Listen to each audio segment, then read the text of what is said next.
보통의 부모에게 자식은 세상 무엇과도 바꿀 수 없는 가장 귀하고 중요한 존재 아닌가요?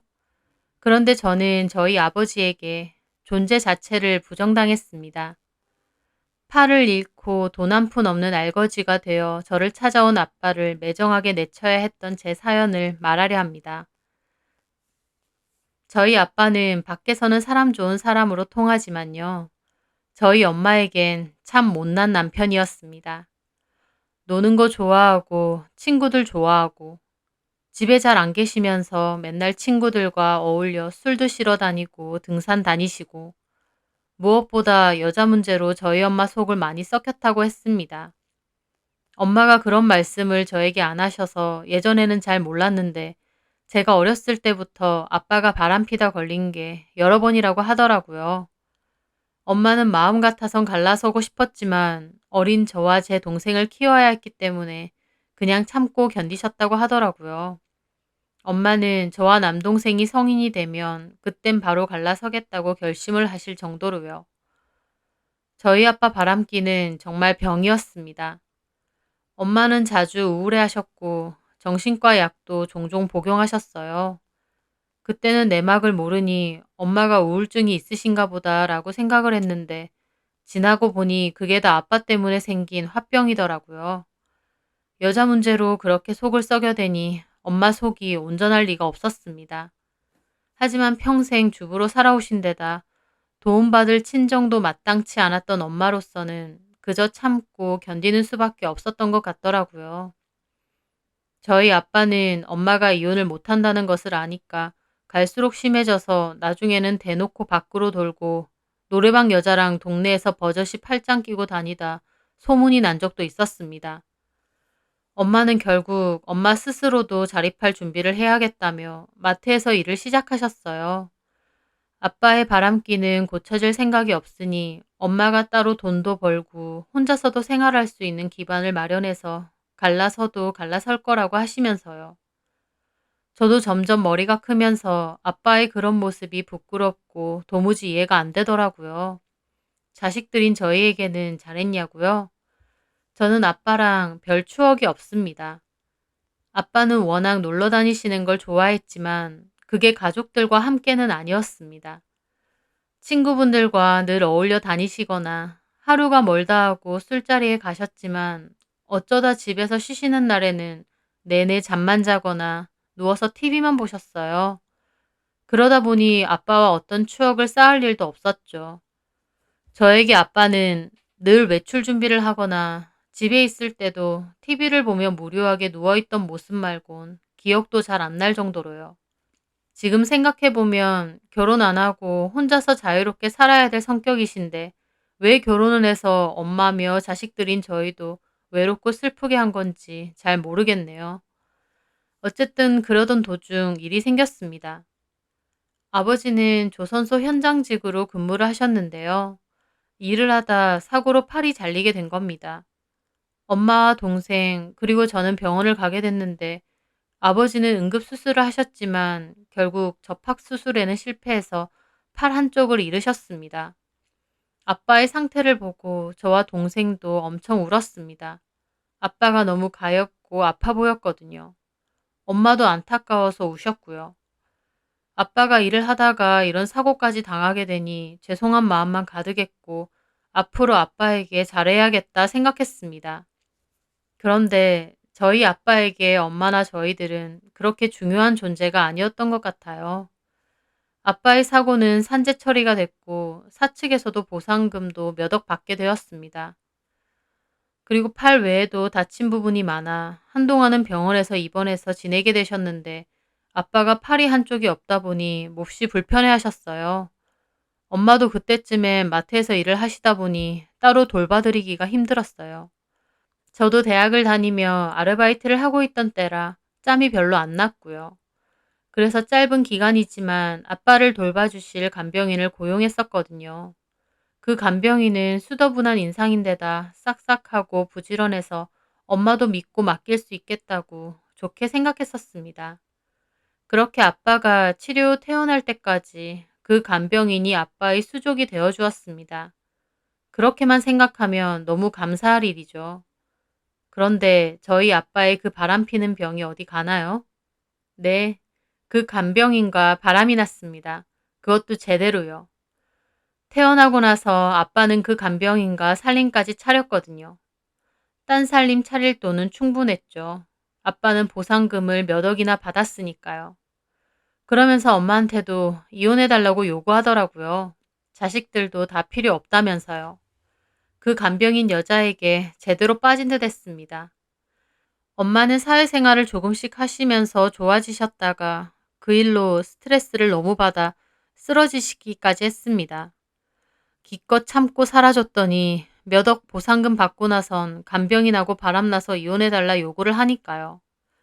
엄마도 정도 다 떨어졌고 너무 지긋지긋하다며 결국 아빠와 이혼을 하게 되었습니다. 그 후부터 저와 동생은 아빠 없이 엄마랑만 함께 살았어요. 저는 이미 성인이었고 동생도 고등학생이라 엄마도 더 이상은 참을 이유가 없다고 하시면서요. 그런데 아빠는 이런저런 핑계로 미성년자인 동생 양육비도 제대로 안 주더라고요.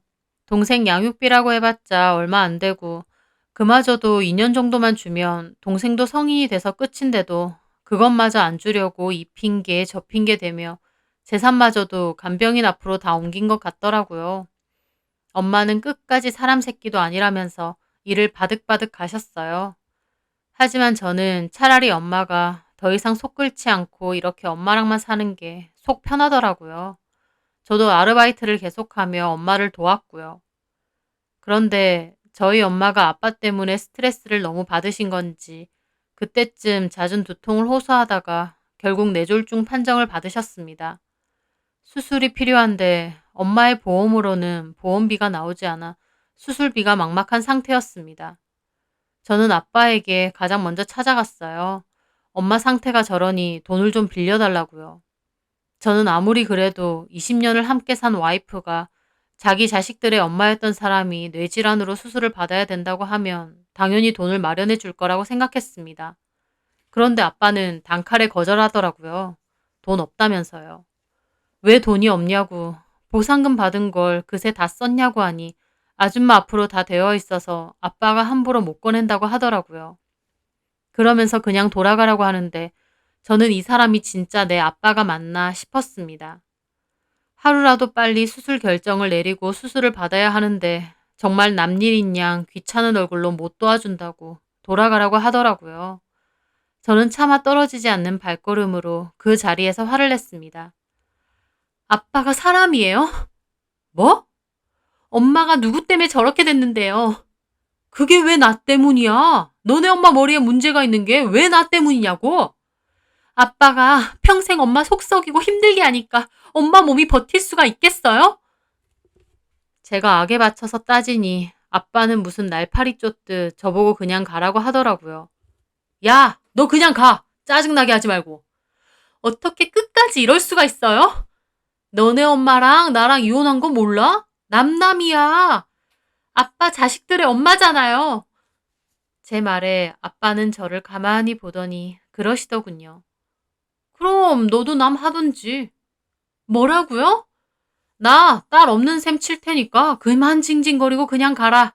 어차피 너나 건영이나 다 너네 엄마 편이지 내 편 아니잖아. 나 딸도 없고 아들도 없다. 그러니까 그냥 가. 아빠는 딸 없는 셈 치겠다고 하더라고요. 돈 주기 싫어서요. 아빠에게 면전에 대고 딸 없는 셈 칠 테니까 가라는 말을 듣는 그 심정. 겪어보지 않은 사람은 절대 모를 겁니다. 도대체 이 사람에게 나는 뭔가, 내가 자식이 맞긴 한 건가, 나에 대해서 쥐꼬리만한 애정조차 없는 건가, 수많은 생각이 들더군요. 아빠는 자기 할 말만 하고 문을 닫았고, 저는 너무 큰 충격을 받고 휘청이며 그곳을 빠져나왔습니다. 저는 친척분들에게 사정을 했고, 결국 거제에 사는 이모가 빚까지 내서 수술비를 겨우 마련해 주셨어요. 천만다행으로 수술은 굉장히 잘 됐습니다. 물론 재활 치료도 필요하고 후 관리도 중요했지만 일단은 수술이 잘 됐고 엄마 같은 경우는 후유증이 크지 않고 경과가 굉장히 좋다고 하더라고요. 엄마 수술이 잘 된 건 다행이었지만 제가 아빠에게 받은 그 상처는 그대로 응어리가 져서 제 마음에 한으로 남게 되었습니다. 평생 마음고생만 하고 힘들게 산 엄마가 왜 이렇게 힘들어야 되나, 우리 가족은 왜 계속 이렇게 힘들까 우울하기도 했는데 사람 죽으라는 법은 없는지 그 후에 기적처럼 저희 가족에게 조금씩 볕이 들기 시작했어요. 제가 조기 취업을 하며 원하는 회사에 들어가게 되었고, 엄마 동생인 저희 삼촌이 하던 사업이 잘 되면서 저희 엄마에게 대리점을 하나 마련해 주시게 됐거든요. 엄마는 수술과 재활 치료 때문에 마트 일을 그만두셨는데 삼촌 덕에 대리점 점장으로 일을 하게 되었습니다. 상황이 좋은 쪽으로 풀리고 금전적으로도 숨통이 조금씩 트이기 시작하더라고요. 이모에게 빌린 수술비도 갚고요. 우리 가족 앞으로도 이렇게 서로 의지하며 행복하게 잘 살면 좋겠다고 생각했습니다. 그런데 그런 저희 가족 앞에 아빠가 나타나셨어요. 엄마와 이혼한 지 2년 만에요. 저희 집 앞에 불쑥 나타난 아빠 꼴이 어땠는지 아세요? 완전 거지 꼴이더라고요. 아빠는 엄마를 마음대로 찾아와 자기 좀 도와달라 사정하며 그간의 사정을 말했다고 했습니다. 아빠가 팔이 한쪽 없다 보니 회사를 그만두고 나서 재취업도 어려워서 그 간병인이랑 장사를 하려고 했었대요. 그 간병인이 그렇게 하자고 꼬셨다더군요. 그런데 장사를 준비하는 듯 하다가 아빠 돈을 들고 그대로 날랐다고 했습니다.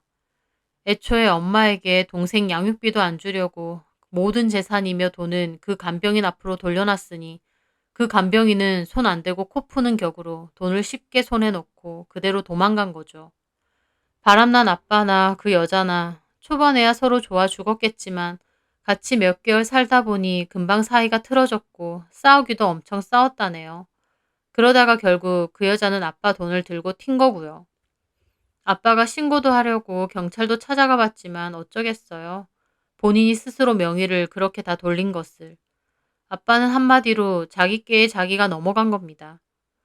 간병인이 보상금이며 집 전세금까지 아빠 몰래 홀라당 들고 튄 거라 알거지가 된 아빠는 단순 노동일로 겨우겨우 연명하며 사셨다네요.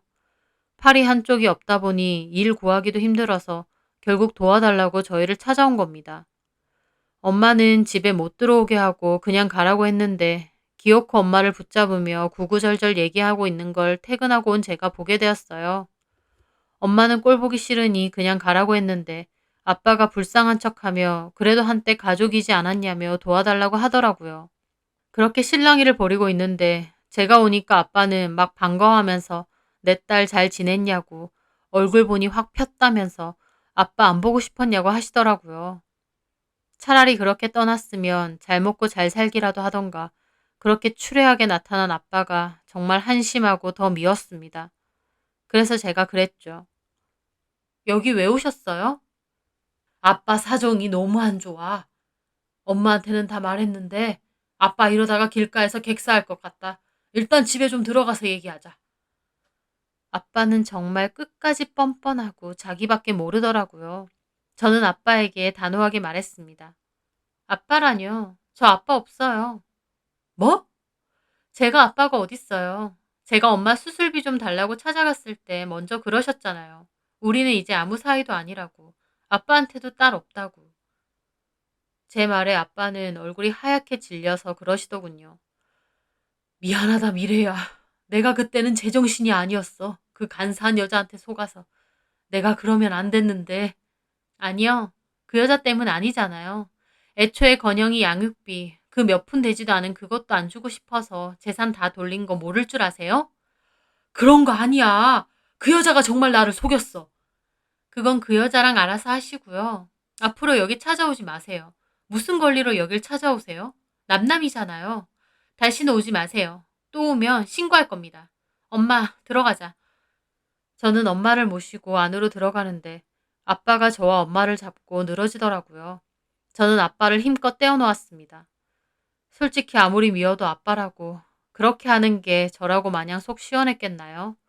팔 한쪽 없는 아빠가 초라한 행색으로 도와달라고 하시는데요. 그 꼴로 나타나면 우리 심정은 어떨까요? 정말 저희 아빠 끝까지 저희 생각은 안 한다 싶더라고요.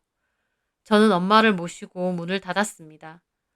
아빠는 앞에서 어떻게 아빠를 버리냐고 문 앞에서 생 난리를 치더군요. 가족을 먼저 버린 게 누군데요. 엄마와 저는 아무 말도 하지 않고 거실에 있었고 동생에게 이 얘기를 전하니 분노한 동생도 집으로 한달음에 달려와 아빠랑 현관 앞에서 싸우는 것 같았습니다. 아빠는 동생한테도 동정심으로 호소를 하던데 동생도 아빠한테 당장 안 가면 경찰 부를 거라고 화내더라고요. 저만큼이나 동생에게도 상처가 컸으니까요. 그렇게 동생은 아빠를 보내고 집으로 들어왔습니다. 그날은 기분이 너무 착잡해 서로 아무 말도 하지 않았어요. 가족이 뭐라고, 핏줄이 뭐라고, 그토록 매정하게 우리를 저버렸는데 그래도 아빠라고 마음은 아프더라고요. 하지만 그래도 아빠를 용서할 마음은 전혀 없습니다. 앞으로 아빠를 보고 살 생각도 없고요. 아빠가 엄마 수술비 때문에 찾아간 저에게 모질게 말하며 나에게는 딸 없다고 말했을 때 저한테도 아빠라는 존재는 없어진 거니까요. 아빠가 아빠 말대로 객사라도 하면 괴롭고 또 이런 결정을 후회할지도 모릅니다. 하지만요. 아빠도 가족에게 씻을 수 없는 상처를 주고 본인만을 위하며 그렇게 살았으니 그만한 대가는 본인이 치르는 게 맞다고 생각합니다. 가족이라는 이름을 무기 삼아서 자기 필요할 때만 저희를 찾는 아빠. 저희도 필요 없거든요. 아빠는 그 후에도 두어 번 찾아온 듯한데 엄마가 문도 안 열어주고 경찰도 한번 불렀다네요. 그 후로는 더 이상 아빠도 찾아오지 않습니다.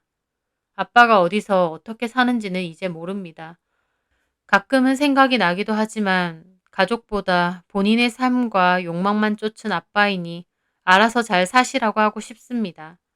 상처가 많았던 저희 가족이지만 앞으로도 지금처럼 서로를 보듬어가며 잘 살아갔으면 합니다. 제 사연 들어주셔서 감사합니다.